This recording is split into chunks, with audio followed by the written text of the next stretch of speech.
All right, welcome back to our DIY dog training. This is we are in part 5 of working with Aries.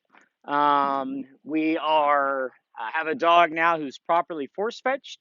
If you've made it this far, you've also seen Aries doing a couple of different marks. We've had 2 setups that he's done in the water, 2 in the land, kind of basic, and then a little more than basic for each one of those. And now it's time to talk about really a big part of this session is we've kind of thinking about part 5 as prepping for the hunt and prepping for the hunt test.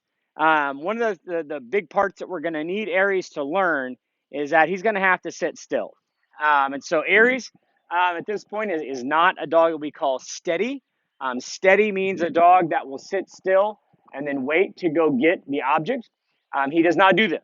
At this point, through pretty much his entire life, we've been physically restraining Aries by holding his collar before we released him to go do his retrieve. Now, before I go into explaining this, I do want to give a little bit of a primer here, if you will, on steadiness. If you're watching this and you have a dog who's made it this far, Aries is going on a year old now and made it through a lot of training and is essentially ready to do a hunt test.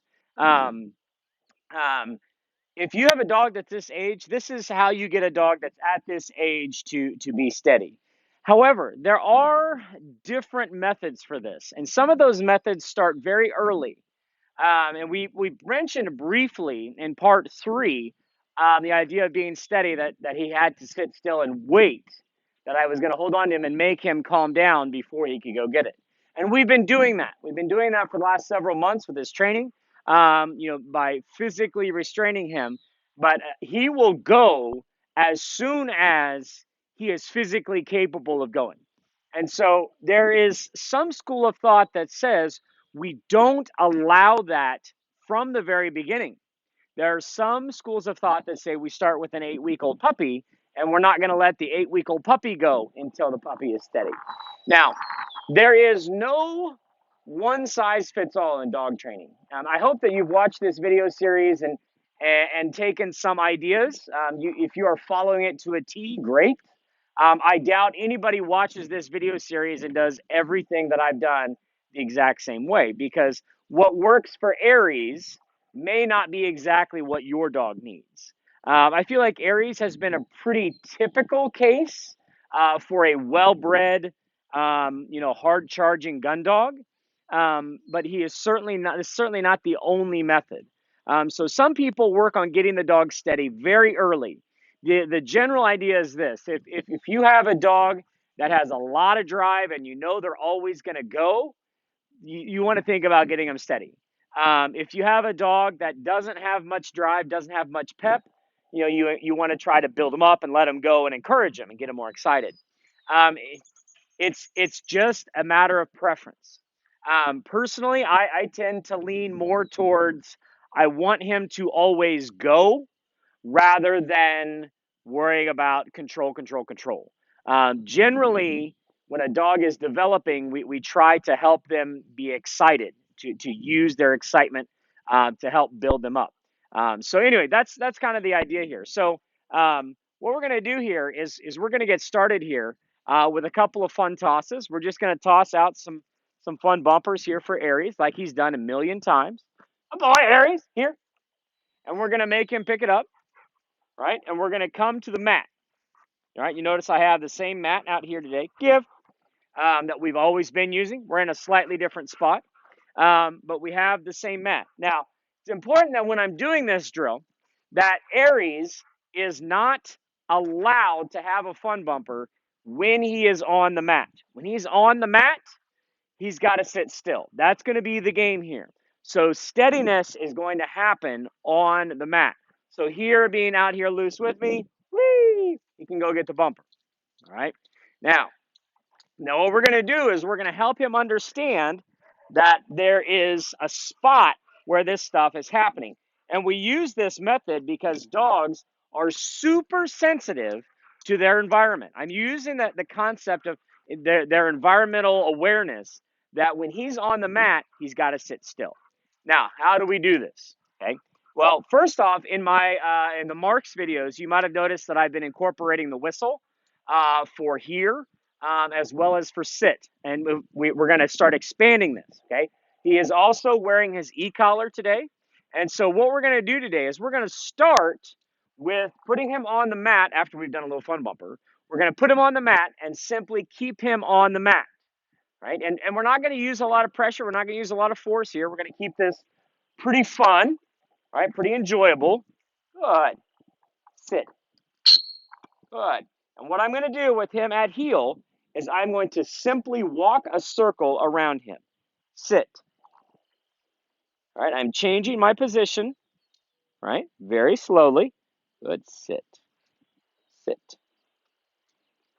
And he wants to rearrange. He doesn't know what I'm doing here. He's trying to get on my left to line up for Marks, which is what I want. I want him thinking, where am I going? Like, we want him to think, I got to go because the Mark's out there somewhere. All right, so we're just walking around here. Good.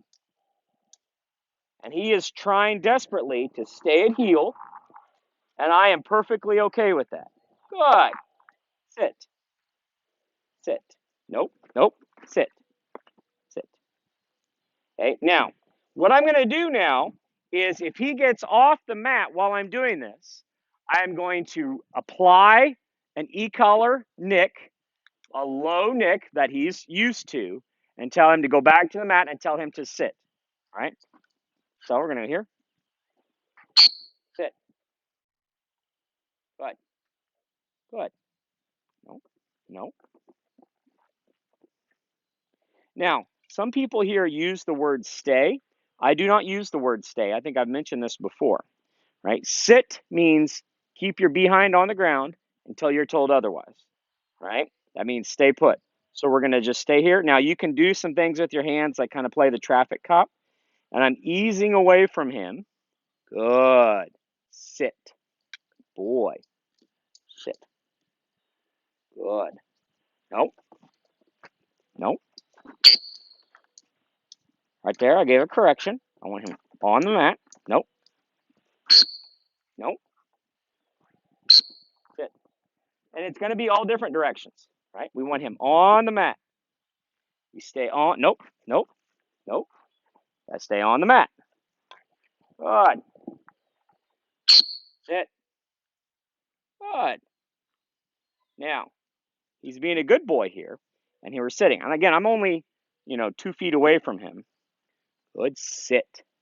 All right. Now, what we're going to do here is I'm going to take a bumper, which he desperately wants to go get, and I'm going to throw it behind me. Okay. Now, a lot of times I refer to this as the linebacker drill, right? Meaning, if he moves off this mat, I'm going to grab him. I'm not going to tackle him. I'm not going to hurt him. But the idea is I'm playing defense against him getting to go get the bumper, right? And we don't want to tease this. We don't want to make this super exciting. We're just trying to make this so that he understands I need you to sit still. Good. Good. I don't know if he even saw that. I don't think he even saw that. Good. Nope. Nope. Nope. Good. Sit. Sit. Nope. Nope. All right. Right there. Stop him. Good. Sit. Good. Good. Good boy. And so the idea is we want to position ourselves between the dog and the bumper so that we create a physical barrier here. The mat is his safe spot. I am defending. The bumper is what he wants to get to. So we're doing a little bit of control here. Now, he's being a good dog and doing what I'm asking. So now I'm going to change. I'm going to come over here to heel, and I'm going to say his name, and hopefully he'll go get that bumper. Let's see how we do. Aries. Attaboy.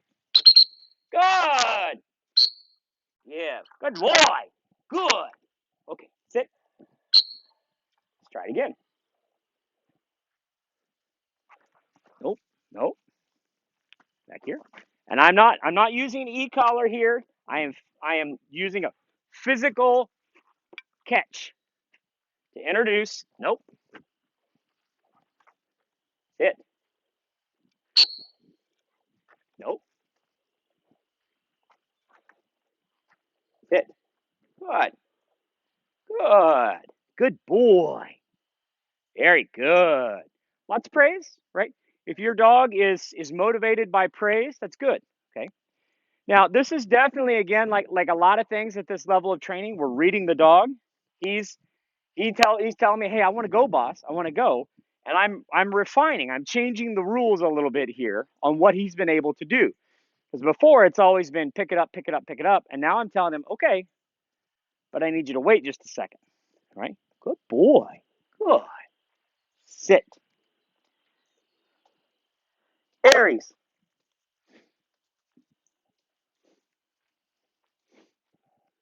A few other things out there in the yard.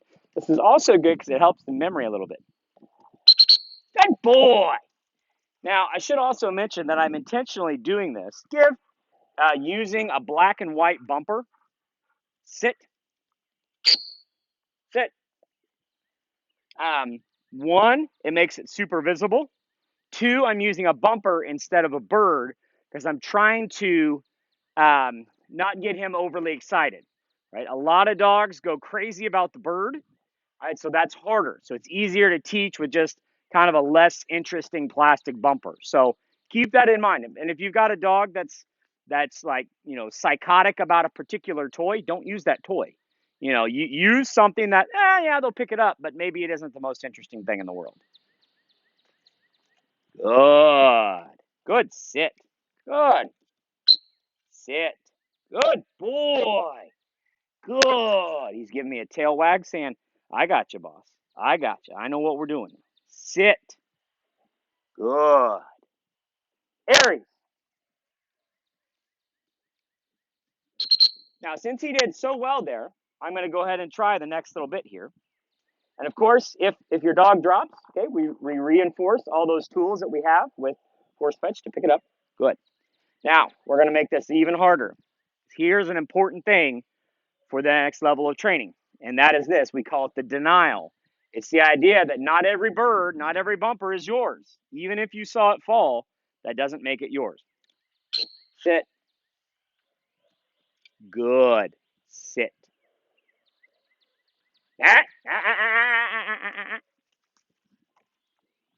Sit. Sit. Huh? Sit.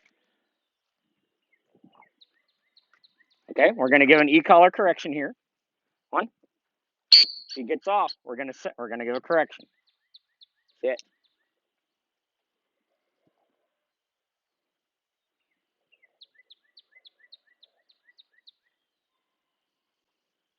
He is locked on my. Nope. Nope. Nope. Nope. Nope. Nope. Nope. Sit. Sit. Right there is a. Nope. Sit. Okay. Sit. Sit. Good. Now, Aries is relatively sensitive with e-collar pressure. We don't have to go heavy. Okay. That was pretty mild. Good boy. All right. So this is a huge amount of progress. This is truly his first session. All right. This is good. This is what we want to see. He's learning. All right. I can't go get that one. All right. So now what we're going to do is we're going to get him off the mat and reward him by letting him have a fun bumper. So here's how we do that. We're going to come say, okay, all done. Good boy. All right. Hey, get him kind of pepped up. Woo! And he gets to go get a fun one. All right. So we're trying to really manage his excitement. We have to really read him. What is he reading? What is he thinking? What is he doing on this mat? Teach him there's a spot. Don't move from that spot. Okay. And we can really kind of get a good foothold in on steadiness. So this is going to play big dividends down the road, teaching the dog that he's got to wait until the opportune moment. And really, when you think about steadiness, in the hunt test world, it's a big part of, advanced levels is steadiness.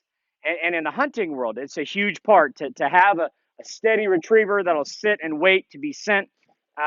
so that you have a dog that's safe, that's not breaking and not going to get himself hurt, and can also really, there's really a lot of polish, a lot of shine when you have a dog who sits there steady and does what he's told. So that's a good way to get yourself started on steadiness.